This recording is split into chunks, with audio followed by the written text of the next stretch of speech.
Shalom mes frères et sœurs. Aujourd'hui, nous allons parler sur l'une des choses que Jésus-Christ a accompli pour nous à la croix. Vous savez que Jésus-Christ a accompli beaucoup de choses pour nous à la croix et il y en a plusieurs. On peut les en parler un à un, on peut le parler aussi d'une façon globale. Mais aujourd'hui, l'Esprit de Dieu a mis à cœur de parler de la justification. Nous entendons Jésus nous a justifiés. Et pour comprendre cela, pourquoi nous devrions être justifiés? Parce que nous avons péché. Nous ne sommes plus juste devant Dieu tout simplement, comme ça. Et pour comprendre cela, comment c'est arrivé, il faut connaître le livre de Genèse. Adam et Ève, lorsqu'ils étaient dans le jardin d'Éden, ils ont mangé le fruit interdit et ils ont connu ils ont mangé le fruit du bien et du mal. Donc, ils ont connu le bien et le mal. Et nous savons que quand Dieu est venu, il a su ce qu'ils ont fait et Dieu les a chassés du jardin. Et ils sont allés avec toutes les malédictions qui ont été prononcées tant pour la femme que pour l'homme. Mais avec tout ça, Dieu est resté avec eux. Dieu est resté avec l'homme et la femme, malgré qu'ils étaient chassés du jardin. Parce qu'ils étaient chassés du jardin, Dieu craignait qu'ils mangent l'arbre, le fruit de l'arbre de vie. Et ils vont être éternellement vivants en connaissant le bien et le mal. Ça allait être catastrophique. Amen. Mais Dieu, connaissant toutes choses, les a chassés et a mis des chérubins à la rentrée du jardin.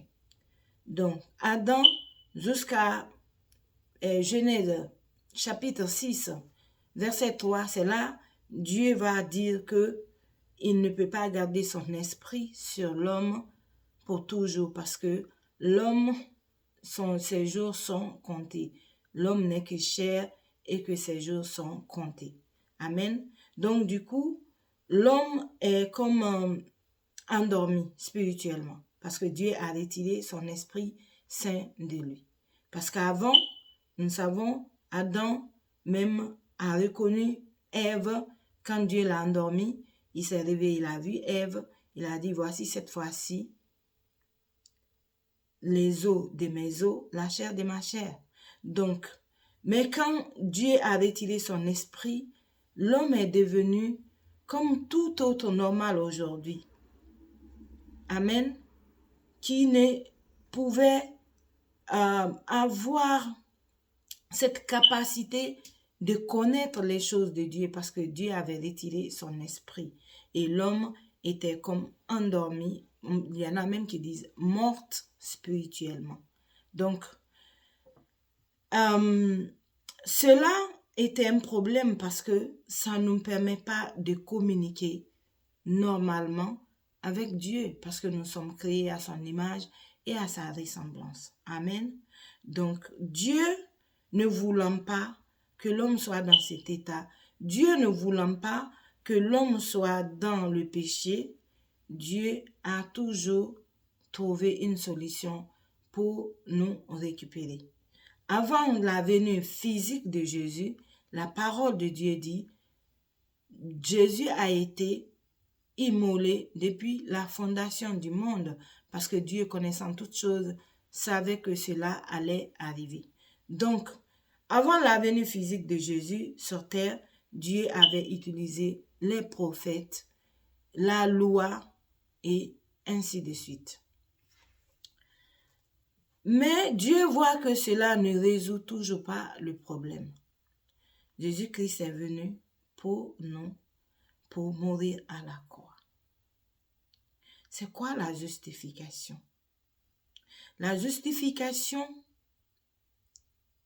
c'est aux yeux de Dieu qu'on est juste.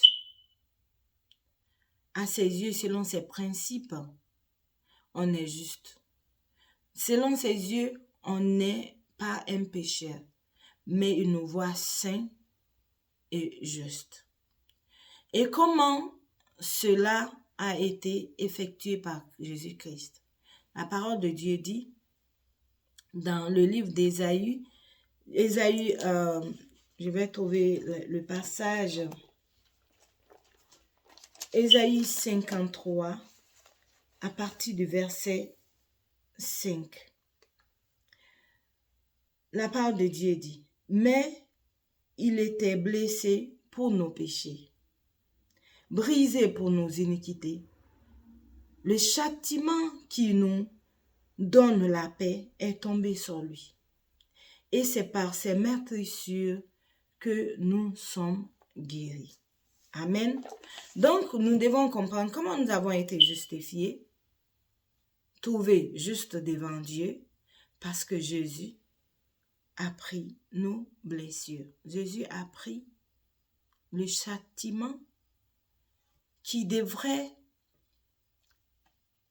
être sur nous, le jugement de Dieu que nous devons recevoir pour que la colère de Dieu s'apaise vis-à-vis de nous. C'est ce que Jésus-Christ a pris. La parole de Dieu dit aussi dans le livre de 2 Corinthiens 5, verset 21. La parole de Dieu dit que Jésus, 2 Corinthiens, je vais trouver le passage, 2 Corinthiens 5, verset 21. Celui qui n'a point connu le péché, il l'a fait devenir péché pour nous, afin que nous devenions en lui justice de Dieu. Et il est important de comprendre cela, parce que Dieu a voulu sauver l'homme. Comment sauver l'homme? Parfaitement. Comme je vous ai dit, Dieu a essayé, il a envoyé les prophètes. Ça n'a pas marché. Dieu a envoyé la loi. Celui qui fait ça, tu auras ça. Celui qui ne fait pas ça, tu auras ça. Et la loi était tellement difficile que si tu fais toute la loi, j'allais dire, et que tu ne fais pas un, c'est comme si tu n'as rien fait. Donc, les gens trouvaient d'ailleurs la loi, et souvent les enfants d'Israël, parce que la loi est venue chez les enfants d'Israël, et ils abandonnaient constamment Dieu. Et les prophètes les parlaient de Dieu, est en colère, Dieu va faire ceci, Dieu va vous dire que vous serez déportés, vous serez en captivité. Ils n'entendaient pas, ils ne parvenaient pas à faire la loi. Amen. Et pourtant, chaque année, ils avaient un bouc où tout le peuple touchait et puis on laissait ça, où on immolait les animaux pour leurs péchés, pour couvrir les péchés. Mais cela n'a pas résolu le problème du péché. Et Dieu, ne voulant pas que l'homme périsse, comme il a dit dans sa parole dans Jean 3,16, Dieu a tant aimé le monde qu'il a donné son Fils unique, afin que quiconque croit en lui ne périsse point, mais ait la vie éternelle. Donc, le sentiment de Dieu, le vouloir de Dieu, sa volonté est que l'homme soit avec lui comme le commencement lorsqu'il venait visiter Adam et Ève dans le jardin d'Éden. Dieu veut que après même ce monde, même pendant ce monde, qu'on soit en communion avec lui et après ce monde, qu'on soit avec lui éternellement.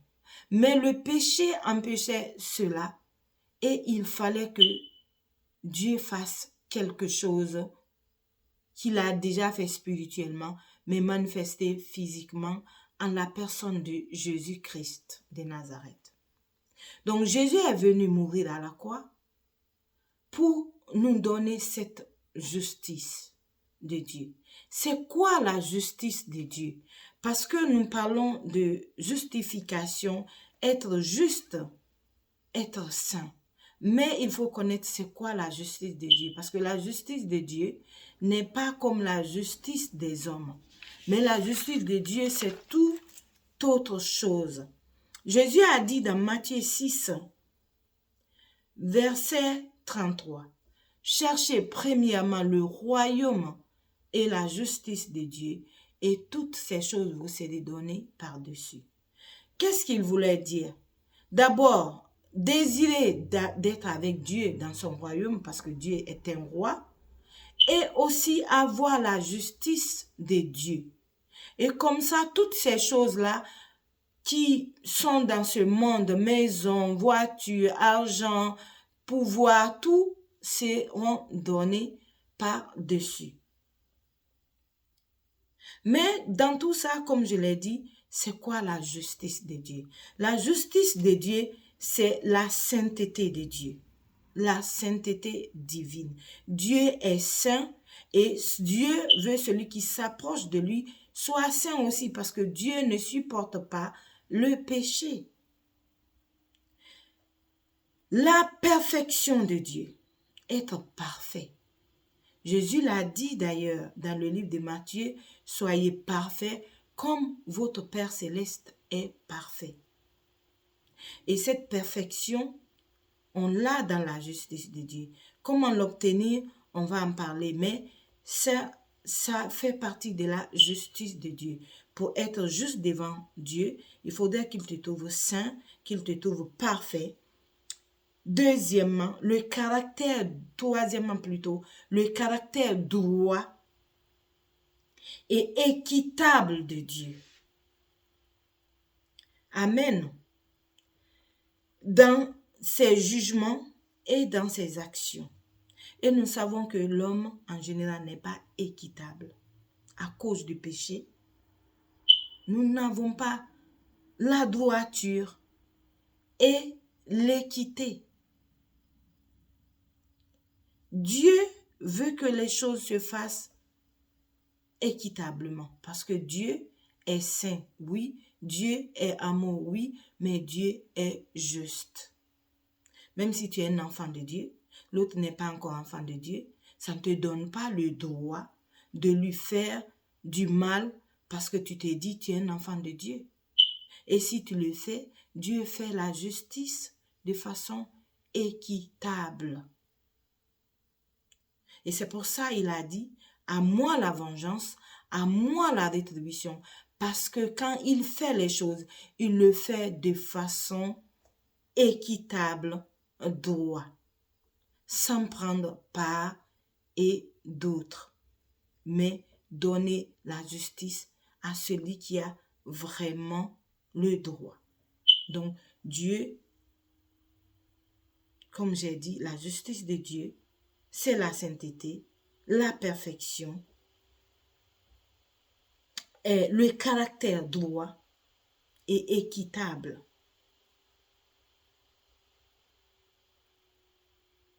Dans ses jugements et dans ses actions. Dieu a donné un enfant à ton voisin ou bien à ton frère. Tu n'as pas encore d'enfant, ce n'est pas injuste. Il faudrait qu'on comprenne ça.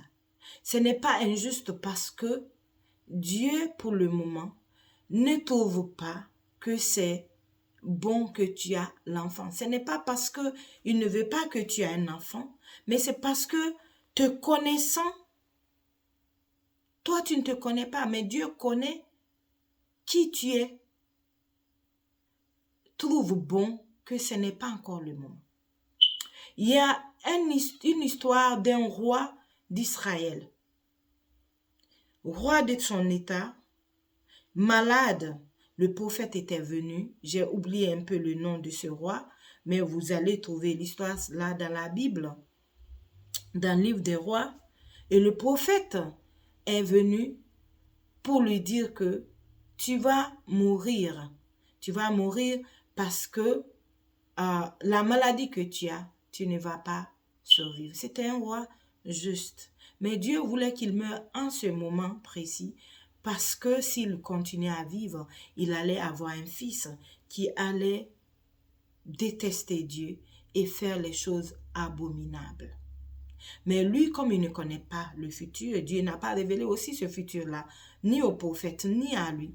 Il a prié vraiment de façon incessante que Dieu ne le prend pas sa vie, mais qu'il le laisse vivre. Et Dieu lui a donné 15 ans de plus de vie. Mais pendant ces 15 ans, il a eu un fils.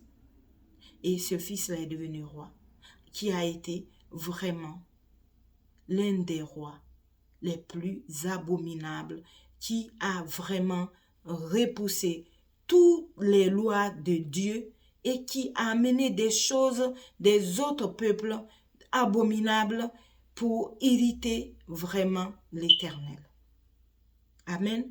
Donc, la justice de Dieu n'est pas comme, oh, l'autre a ça, moi je n'ai pas ça. Veut dire que Dieu est injuste. Non. Dieu fait chaque chose bonne à son temps. Et nous devons le savoir. Donc la justice de Dieu, c'est ça.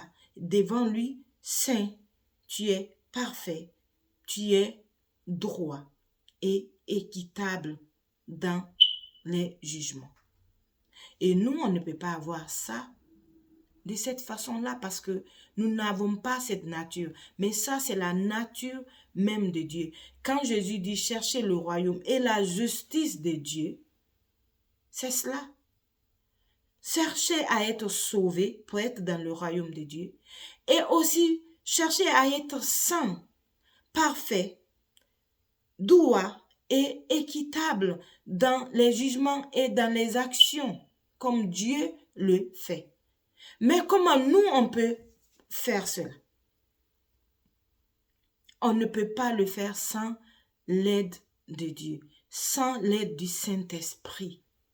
Et comme je vous ai dit dans le livre de Genèse 6, à partir du verset 3, Dieu a dit, mon esprit ne va pas continuer à être sur l'homme pour toujours. Il faudrait que je retire mon esprit parce que l'homme est chair et ses jours sont comptés.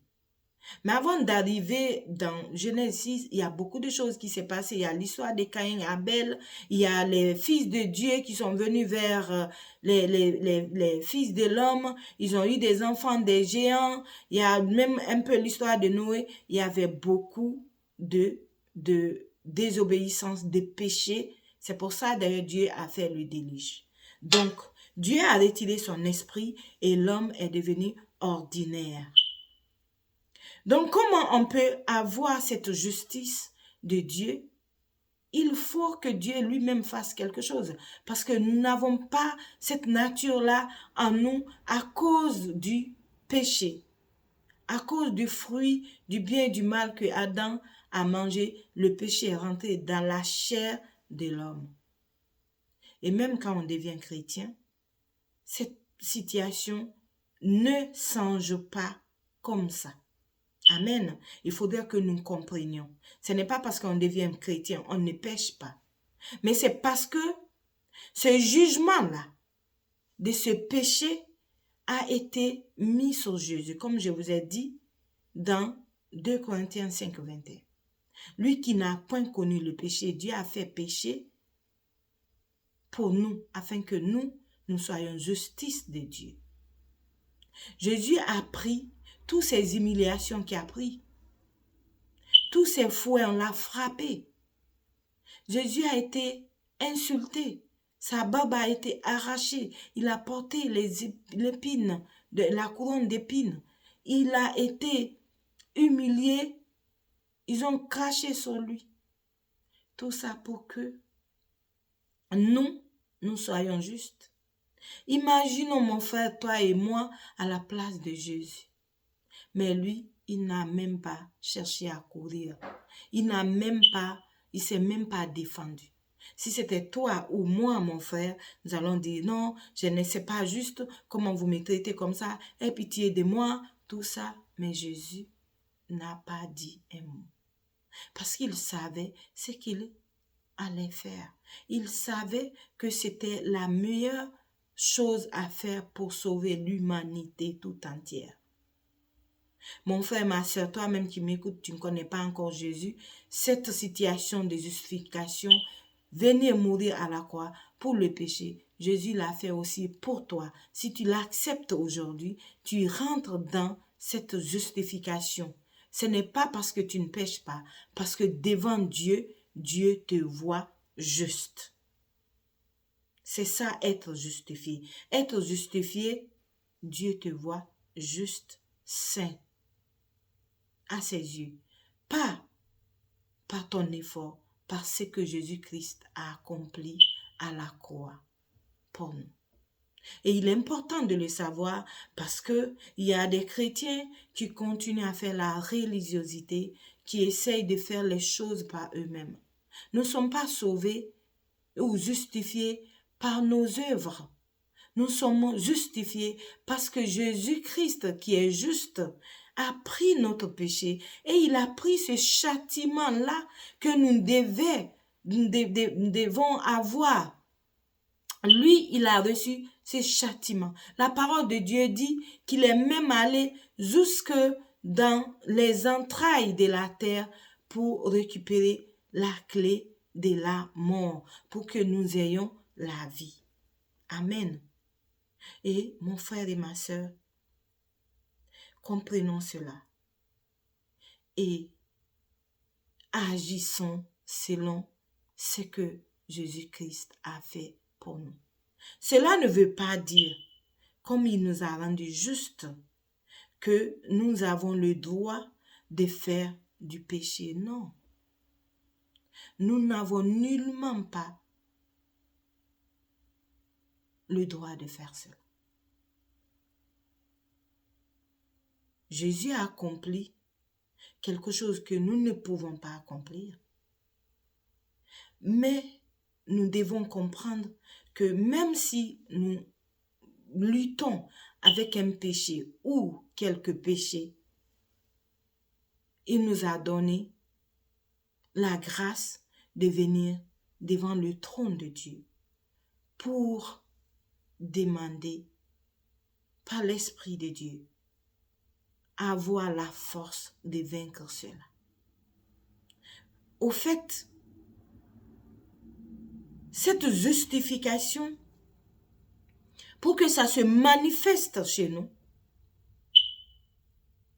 il faut l'avoir par le Saint-Esprit, par la foi. Quoique ce que Jésus a fait, je l'ai par la foi. Pas par les œuvres, mais par la foi. Et Paul a essayé de dire ça aux Galates. Amen, aux Galates. Dans le livre des Galates, à partir de chapitre 2, Galates chapitre 2, verset 16. Oui, Galates chapitre 2, verset 16. Paul dit ceci. Néanmoins, sachant que ce n'est pas par les œuvres de la loi que l'homme est justifié, mais par la foi en Jésus-Christ. Nous aussi, nous avons cru en Jésus-Christ, afin d'être justifiés par la foi en Christ, et non par les œuvres de la loi. Parce que nulle chair ne sera justifiée par les œuvres de la loi. Paul s'adressant aux gens de la Galatie, les Galates, pour leur dire, parce qu'ils avaient commencé avec lui, il les a prêché l'évangile de Jésus, pour leur parler comment Jésus les a justifiés. Ce que Jésus a accompli, l'œuvre de la croix, que Jésus a accompli, le pardon de nos péchés, et nous sommes devenus justes devant Dieu, pas par nos œuvres, par ce que Jésus-Christ a fait. Mais ces gens-là ont été commencés à être mélangés par des Juifs qui essayaient de les ramener un peu sur certaines lois judaïques.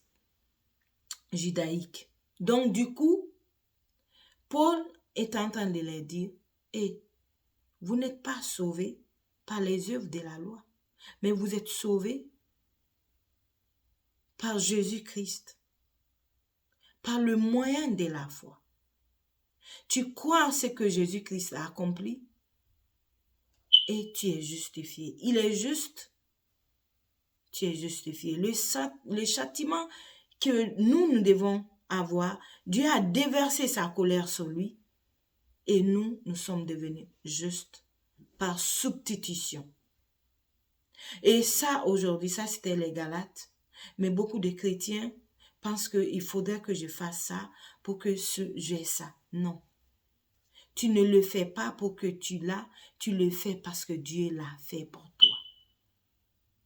Au fait, tu fais, par exemple, de jeûner ou de faire certaines choses, prier pour tel, tu le fais, de te rapprocher plus de Dieu, de connaître la parole, parce que Jésus nous a aimés en premier.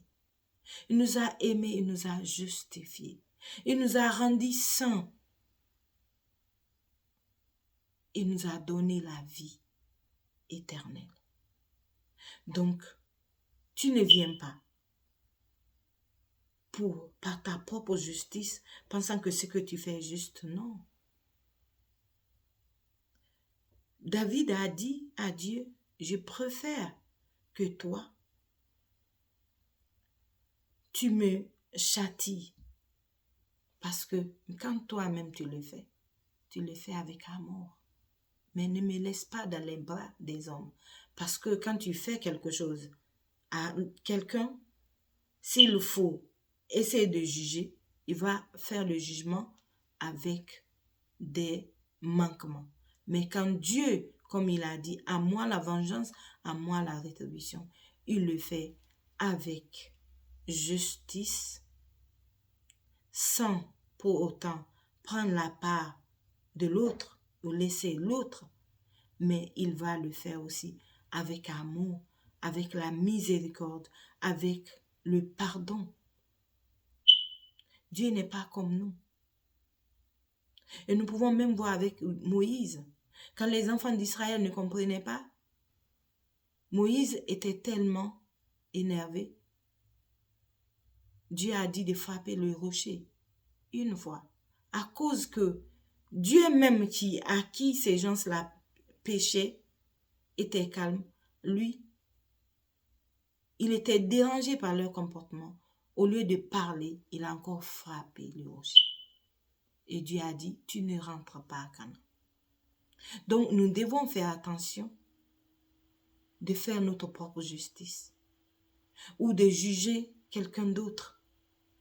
Parce que Dieu ne voit pas les choses comme ça. Dieu voit les choses comme lui, il a établi spirituellement. Tu crois en Jésus, tu es justifié par ce que lui, il a accompli. Pas parce que tu es parfait, pas parce que tu es bon, pas parce que tu es spécial, c'est parce que Jésus est spécial.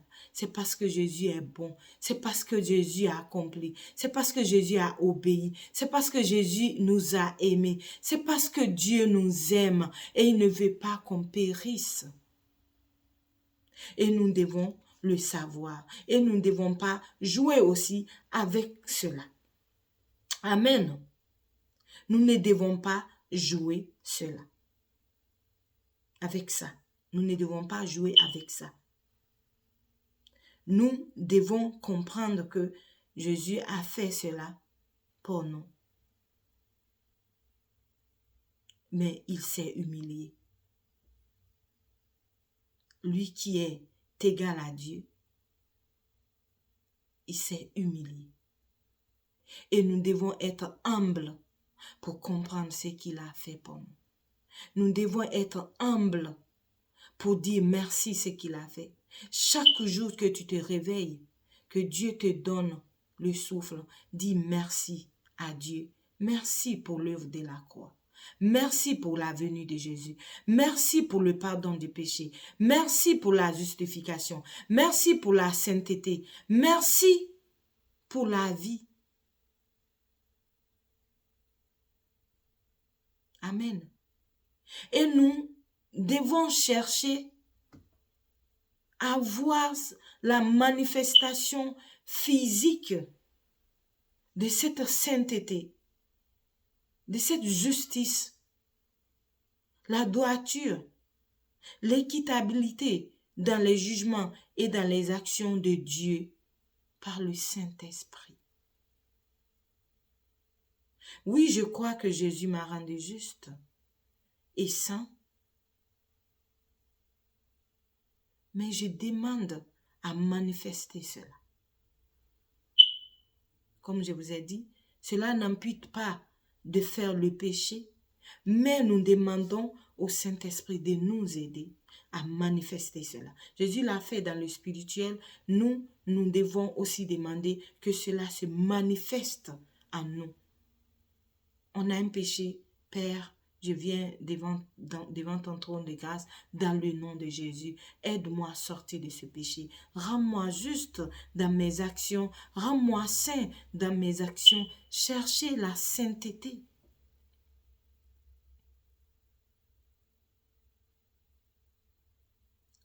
Cherchez la sainteté en demandant au Saint-Esprit. Il va le faire.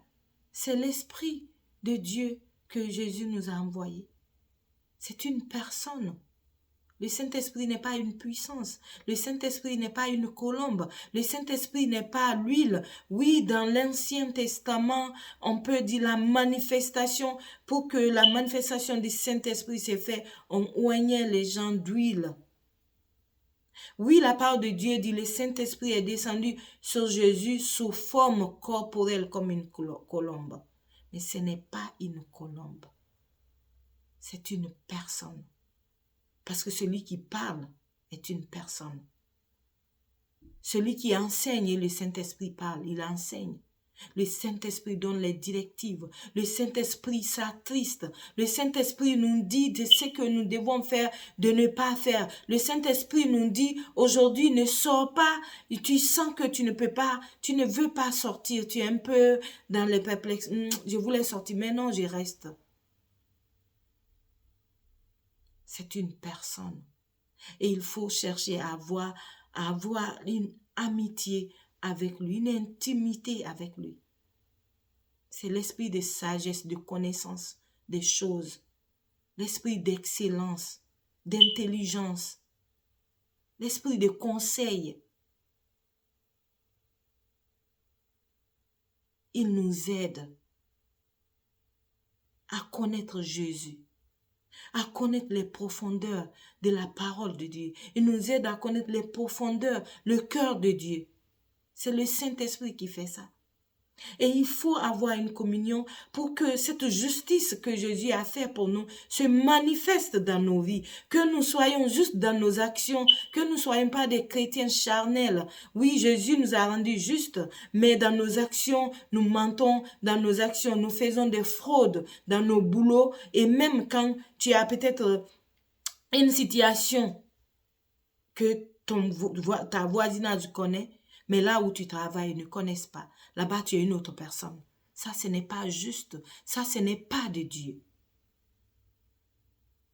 Tu fais des choses qui sont pas saines devant les gens, à l'église. Tu fais les choses, tu es dans des choses de Dieu. Tu es même dans l'équipe de l'église pour faire des choses pour ceci. Mais dans le secret, tu fais des choses qui ne glorifient pas le nom de Jésus-Christ. Pourtant, il a accompli de grandes choses pour nous rendre saints devant Dieu.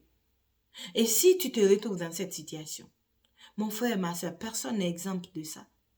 Demande au Saint-Esprit de t'aider à sortir de ce péché, de t'aider à être vraiment saint dans tes comportements, dans ton attitude, dans tes jugements avec ton frère et ta sœur, avec tes voisins, dans ton travail. Tu vois, tu fais les choses justes. Tu ne prends pas la part de quelqu'un. Mais quand tu vois quelque chose, tu essayes de dire ce qui est juste, sans heurter ni l'un ni l'autre. Tu cherches à voir cette nature de Dieu que Jésus t'a donné spirituellement, mais manifestée dans le physique. Amen. Pour la gloire de Dieu. Pour la gloire de Dieu. Pour glorifier Jésus-Christ dans ta vie.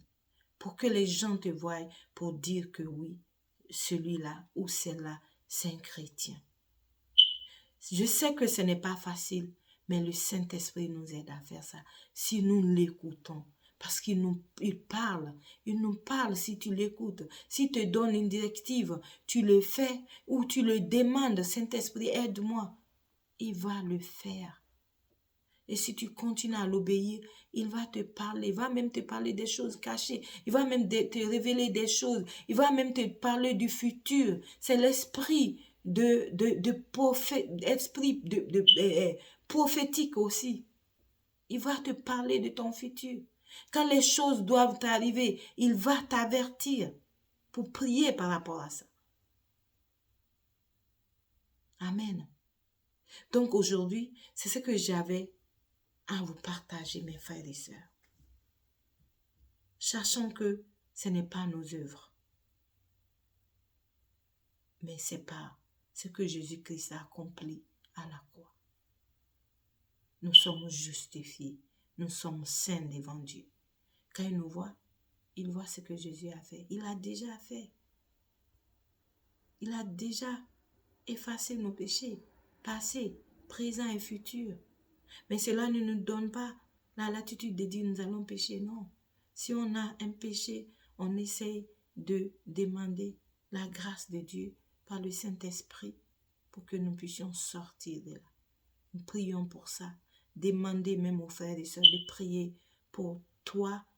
Si tu as essayé, ça ne va pas, tu demandes. Parce qu'il y a certains péchés, tant que tu les caches, tu ne vas pas avoir la victoire sur lui. Il faut les dénoncer. Il faut en parler avec quelqu'un, pas le faire publiquement.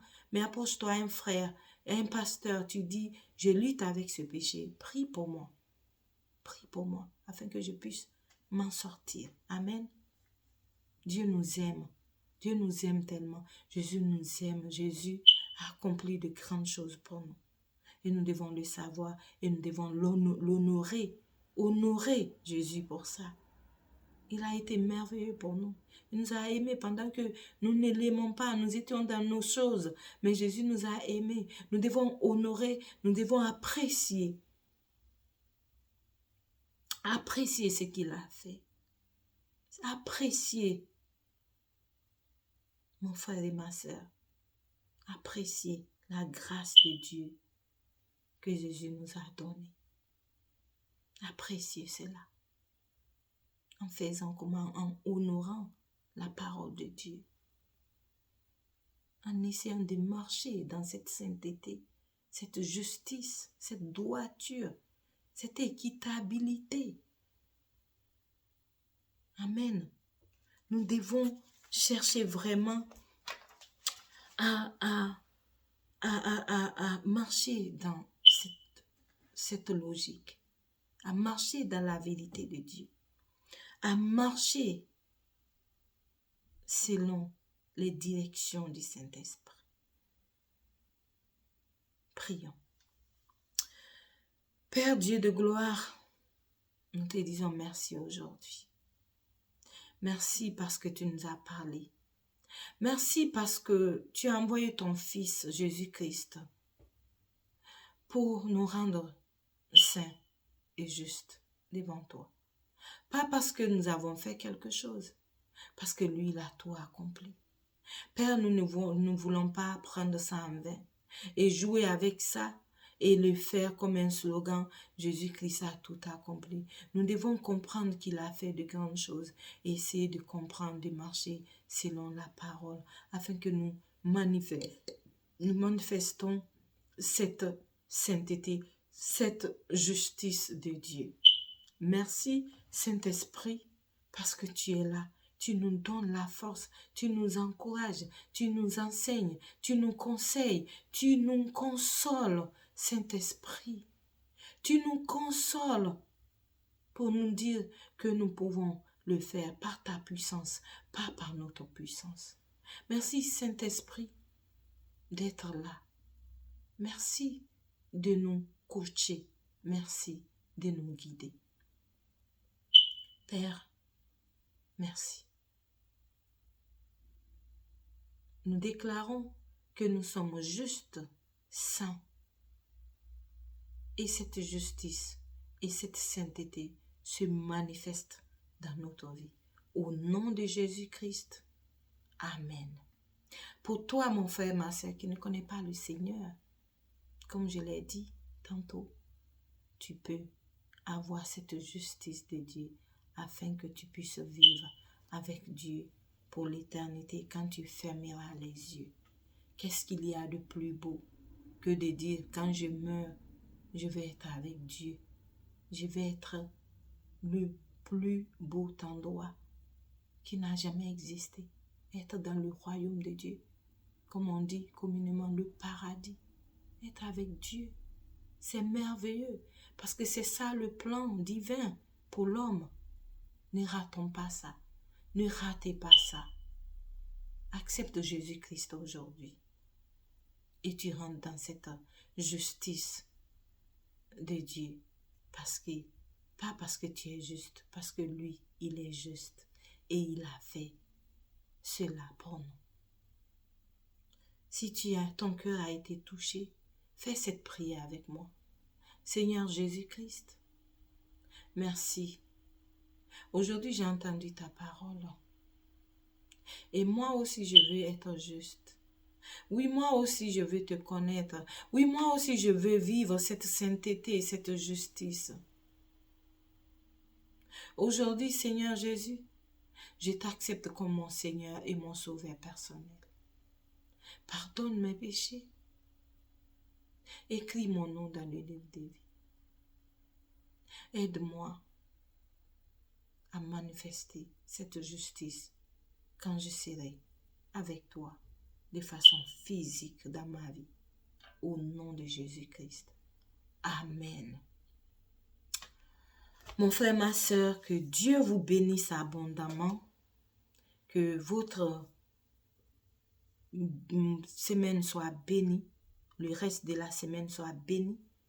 Que la grâce et la faveur de Dieu soient sur vos vies, sur vos familles, sur vos travails, sur votre santé. Shalom.